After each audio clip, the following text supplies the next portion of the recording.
Very unwise decision. Save your own life. Two men just knocked on my door.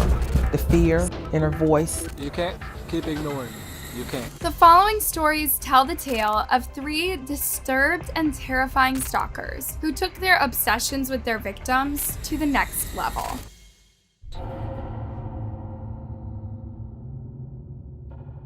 Many people use Facebook as a way to connect with friends and family members, as well as to meet new people. Kristen Pratt was a college student from Florida who was using Facebook for these same reasons. Unfortunately, her entire life was turned upside down when she received a friend request from a man by the name of Patrick McConey. Patrick and Kristen had gone to high school together and were living in the same area at the time. Kristen barely had any memory of going to school with him. Patrick was wanting to catch up, and so Kristen obliged, and the two shared a few normal messages back and forth. But it didn't take long for the messages to turn weird and creepy, giving Kristen a weird vibe. Patrick's messages became more and more intense, and he made it clear to her that he had strong feelings for her, despite not really knowing her at all. I have no idea why I like you. I don't even know you. He bombarded her on social media and sent her strange and at times even threatening video clips of himself. He claimed he didn't know why he felt the way that he did for her, but that he couldn't help himself. At first, Kristen assumed Patrick would eventually get bored, give up, and leave her alone. Unfortunately, he only seemed to become more and more obsessed. She realized she was going to need to get some professional help for her own safety, so she called the police. They didn't provide her with any help. They claimed because Patrick didn't know Kristen's home address or where she worked, there was nothing that they could do. Kristen was left on her own to try and protect herself. First called the police, and they said, well, does he know where you work? And I said, no, and they said, does he know where you live? And I said, no, and they said, nothing we can do. Meanwhile, Patrick's videos were getting more and more disturbing. He would place his face close to the camera, his eyes wide and wild, while he would claim to be on a mission to win Kristen over. I've been sent on a mission to make Kristen Pratt feel warm and fuzzy. Patrick began demanding Kristen talk to him, seeming to not be at all discouraged by the fact that she was not responding to him. He even threatened her life. Email me today. It's up to you now. Save your own life. Patrick seemed to think that he could scare Kristen into agreeing to be with him. You don't want me for life, Kristen Pratt? That's a very unwise decision. In addition to being completely obsessed with Kristen, Patrick also had some very twisted, dark, and violent fantasies about her. He wasn't afraid to describe these to her in various messages, explaining in great detail all the things he wanted to do to her. This included tying her up, blindfolding her, and taking advantage of her in the most disturbing ways. He would even send Kristen inappropriate pictures and would blow up her phone until her voicemail was packed full. After dealing with Patrick's stalking for many frightening weeks, Kristen finally secured a legal win that she very much needed. She got an injunction against him. This meant that legally he was supposed to end his harassment against Kristen. Of course, he paid this injunction very little mind and continued to send his horrifying messages. He would flip between threatening her and declaring his love for her. Whatever you want, whatever makes you happy, that's what I want. Kristen would soon realize that it didn't matter what legal action she took, or anything else she did to try to escape Patrick and his stalking. He would overcome these obstacles every time, and continue again and again. He let her know that he wasn't bothered by her attempts to get rid of him, and definitely wasn't going to back down. I'm here, I'm not going anywhere. Patrick seemed to believe that if he and Kristen were really meant to be together in the end, that all of his scary behavior and threats were excusable. He seemed to truly feel no guilt for making Kristen's life a living hell. Alright, Kristen, look, all I'm asking, so let me over one night. You can't keep ignoring me. You can't.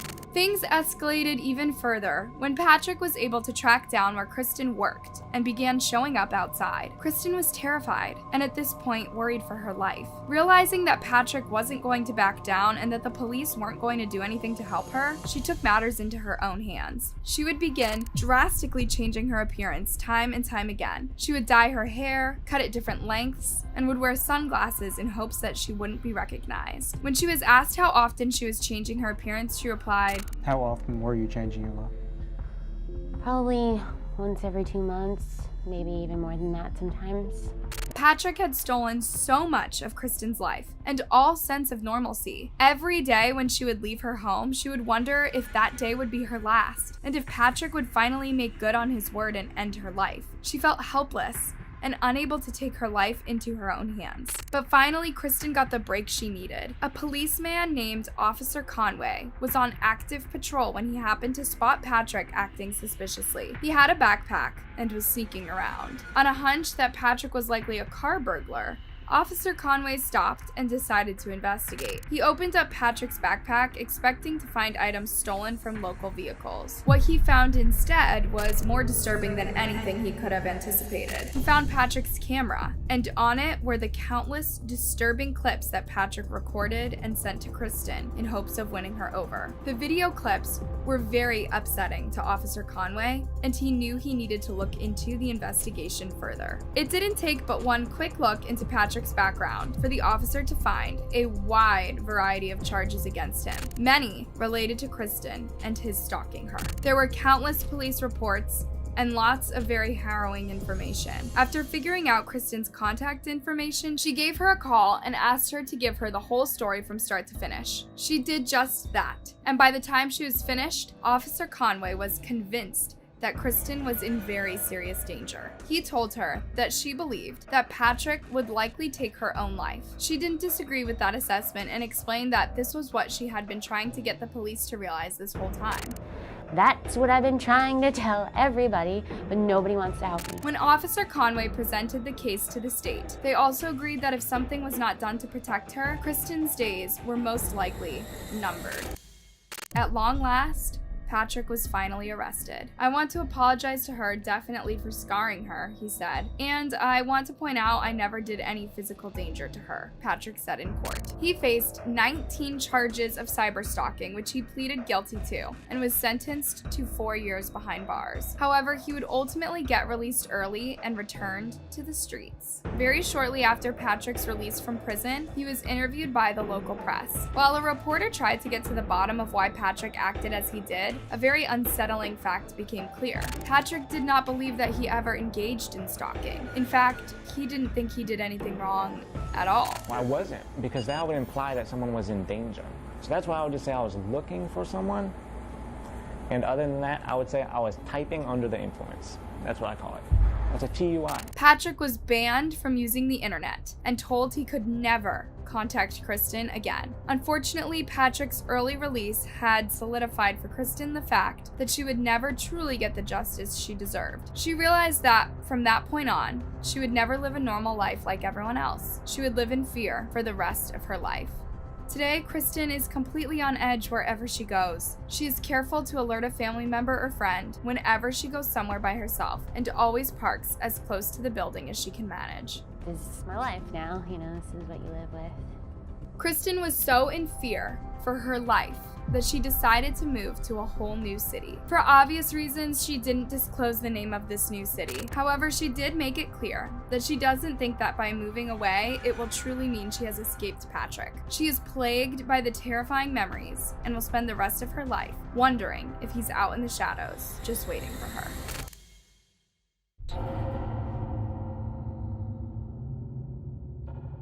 Kanika Powell was born in January of 1981 in Maryland, where she would grow up and attend high school. Kanika's mother, Judy Forrest, recalled her daughter's unique personality. She was feisty, she was fast, she was adorable, a fun little kid, and we just had a ball raising her. Upon graduation, Kanika decided to join the Army. This was a decision that totally shocked and worried her mother. I thought, oh my God, they're gonna kill her because she wasn't used to any kind of physical activity.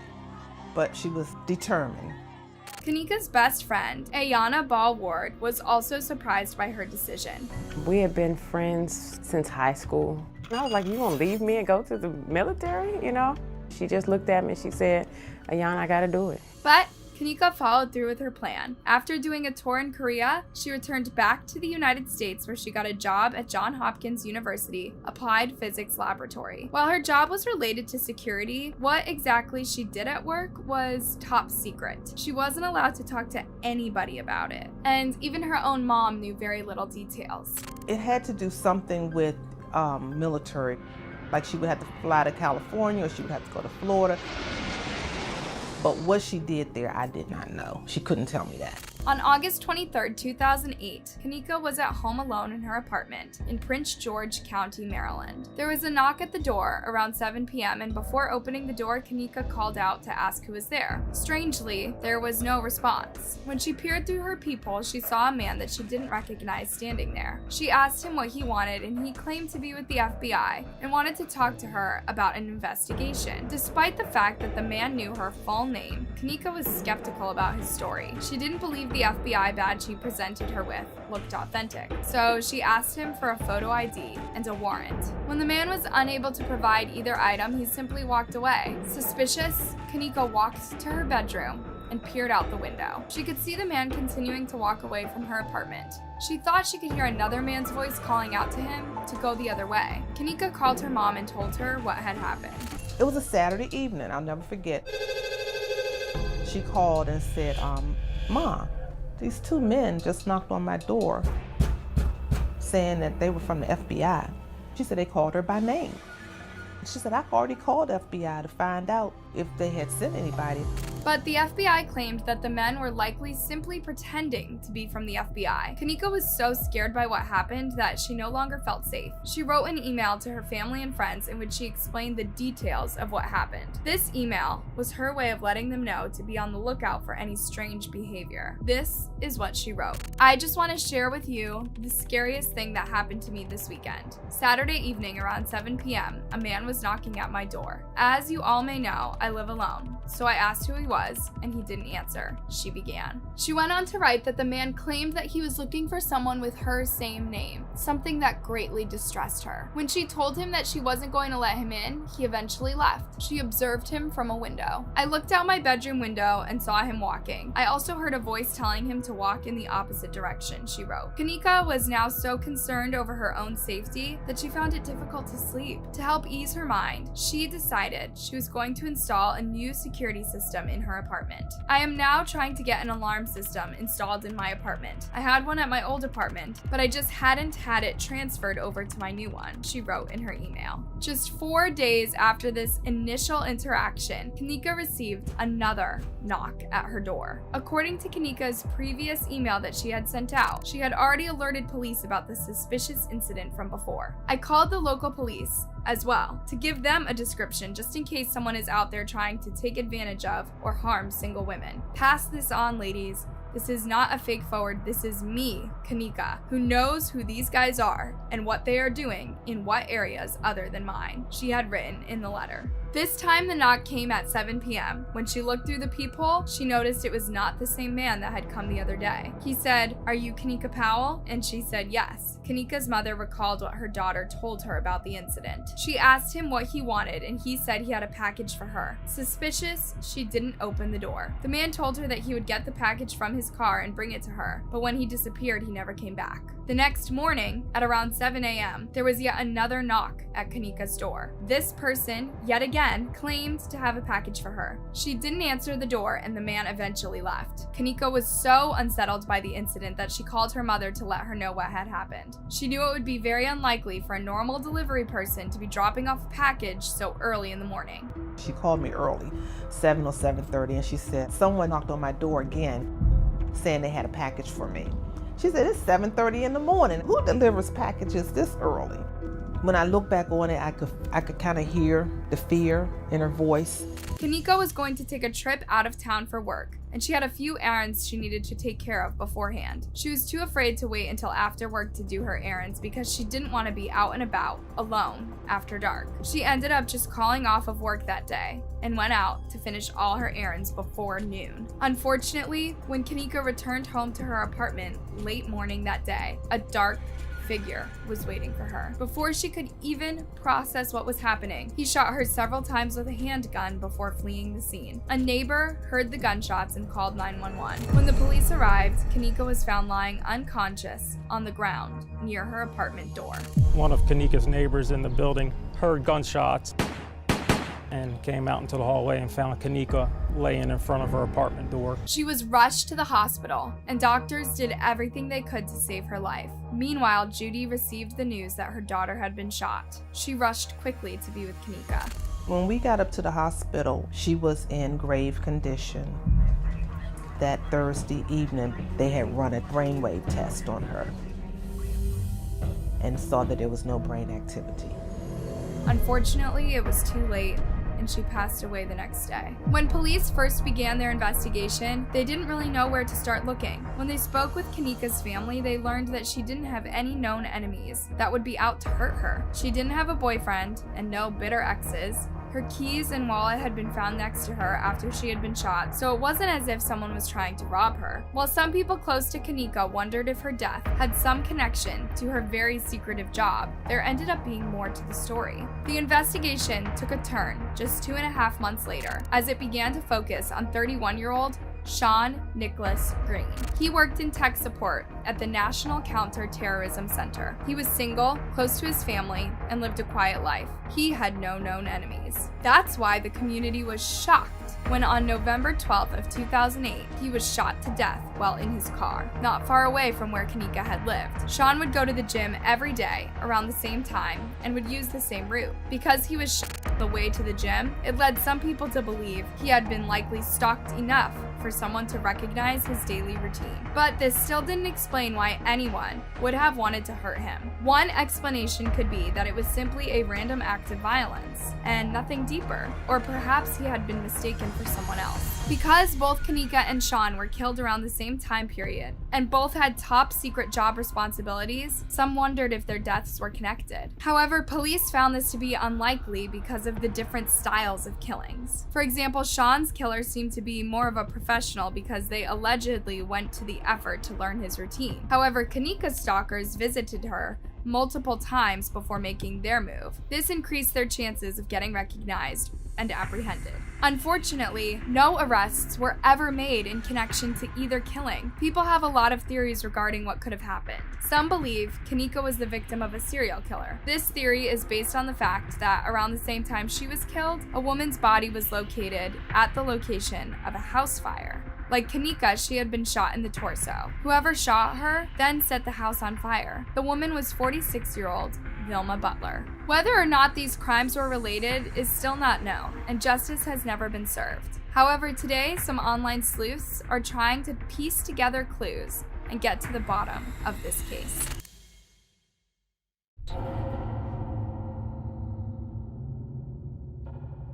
Tana Lousy was a 38-year-old woman from Mesa, Arizona. It was the year 1982, and Tana had moved to this area from Iowa City around 18 years earlier. She and her husband had decided to get a divorce after having 2 sons together, Kevin and John. They came to the agreement that Kevin would stay with his mother, while John would stay behind and live with his father. Tana's husband worked at a car dealership, while Tana worked as a self-employed housekeeper. Everything changed for her on June 18, 1982. Tana's son Kevin, who was 18 at the time, claimed that his mother had gone over to visit a friend after running errands, but never ended up coming home. She was eventually reported missing, and a search went out across the town for her. Just 2 days later, Tana's vehicle, a Ford station wagon, was located inside a restaurant parking lot not far from her home. The vehicle had been abandoned. There had been 2 strange incidents prior to Tana's disappearance that her family thought could be relevant to the police investigation. They explained to the officer that the first incident occurred about a year prior. Tana had been minding her own business while driving through an area called Apache Junction, just a few miles away from her home, when all of a sudden,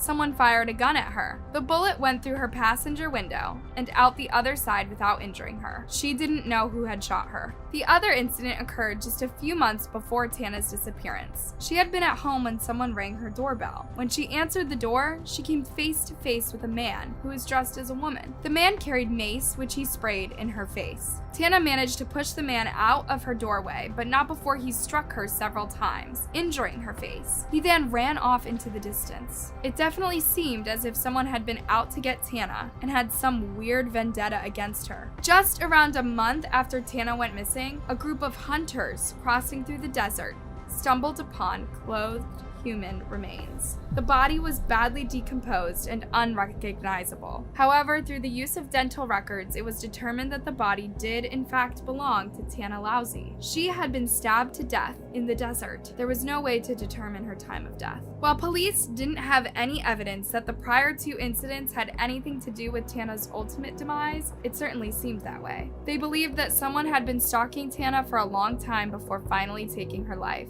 Unfortunately, police never managed to make any arrests involved in the case, and her family has yet to receive any sort of justice or closure. 1. It was a shock when our family cat, Nancy, passed away whilst giving birth to a litter of only one kitten, and an even further shock when we noticed that this particular kitten, wrinkled and pink, had 2 heads. Pa said it was an omen. An omen of what? The kitten made a noise, halfway between a squeak and a cough. Pa paused. I don't know. We were silent for a bit whilst we thought on this. We didn't know either, but no one could doubt that it had to mean something. It made for a good name though, Omen, and so it stuck.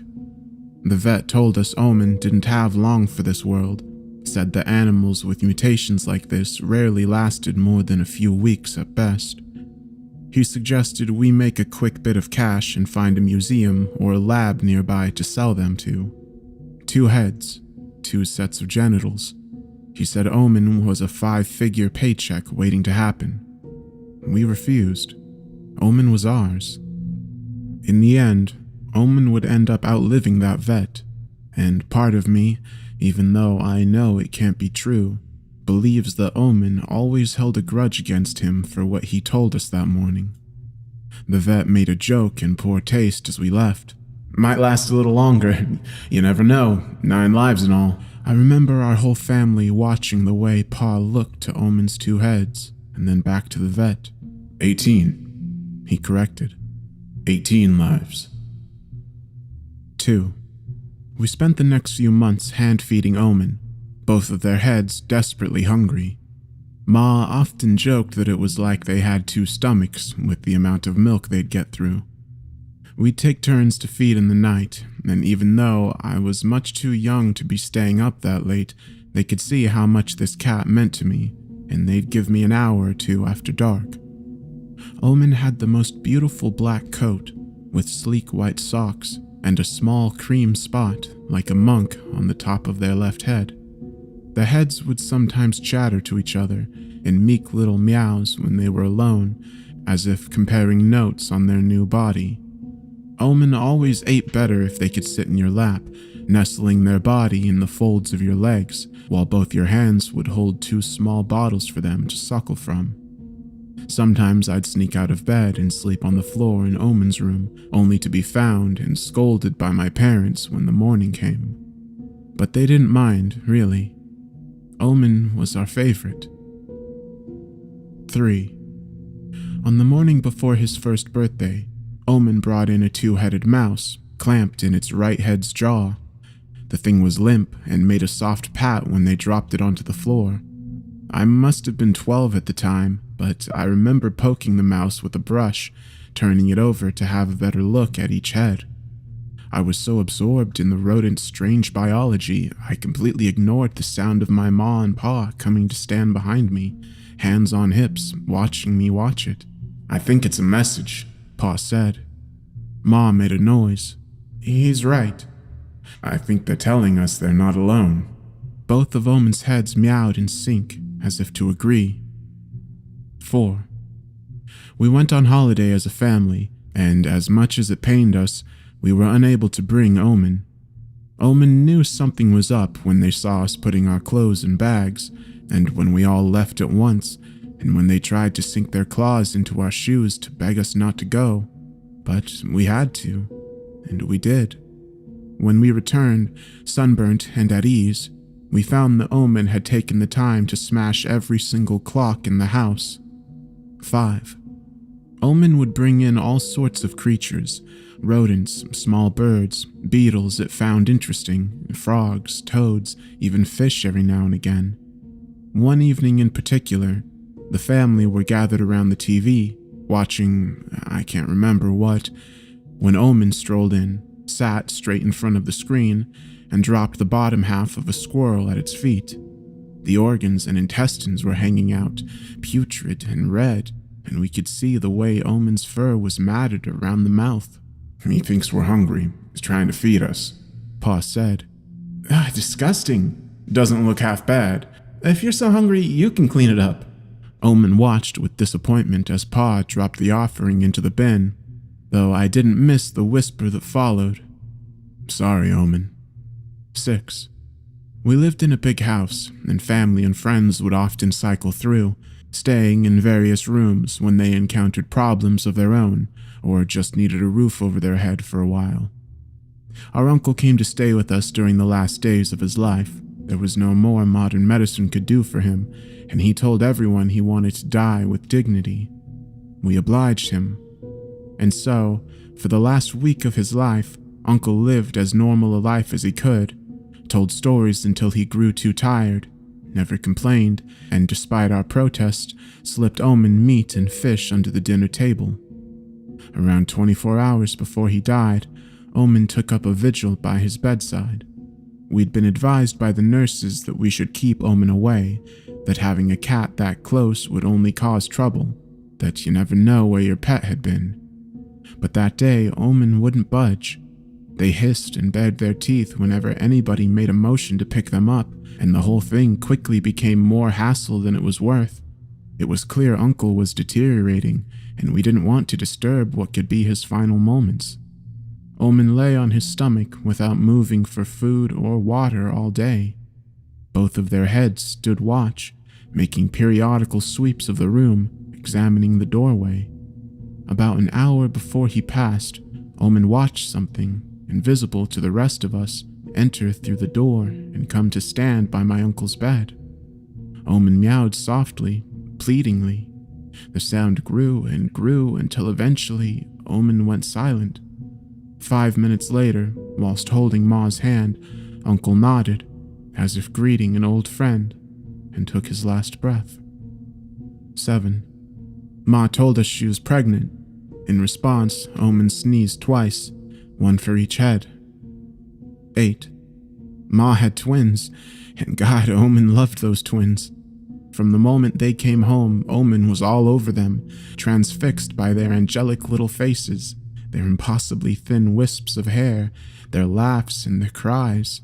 I could almost hear Omen's thought process as both heads stared up at the newcomers. 2 of them, just like us. 2 of them. 9.